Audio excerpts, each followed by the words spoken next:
Olha que coisa linda. Filmando ela. Ah, que linda.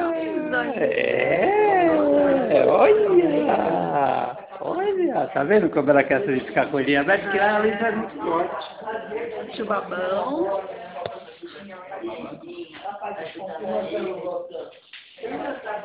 Um amendoinzinho. Não.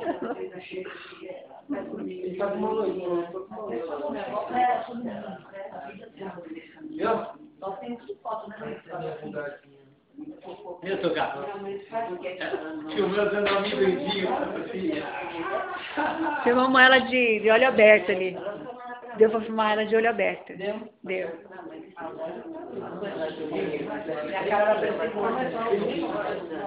Vai nada. Doutor Alberto teve aqui. Teve, e aí?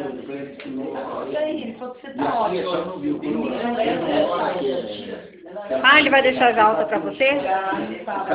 E beleza. Ele falou que vai ver como vai estar alguns novos.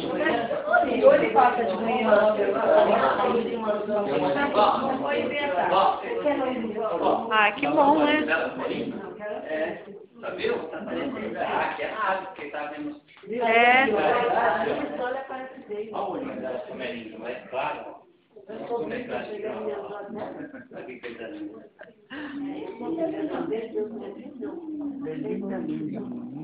Ela é bonitinha de olho aberto, né, vó? É, ela é uma graça. Ela é uma bonequinha. No escuro ela abre. Nossa, quando ela nasceu, eu falei, nossa, é a cara do Tuca. Na sala de cirurgia, o médico olhou pra mim, o médico evangélico, o médico evangélico. Graças a Deus. Aí ele falou assim, vocês fizeram bem feitinho, essa daí é bonitinha. Ele ficou enchendo o saco. Essa daí vocês fizeram bem feitinho. Não, você não tá segurando torto, Mas acho que não. pode ficar com ele. Não, ele tá treinando. Ele tá treinando pro futuro.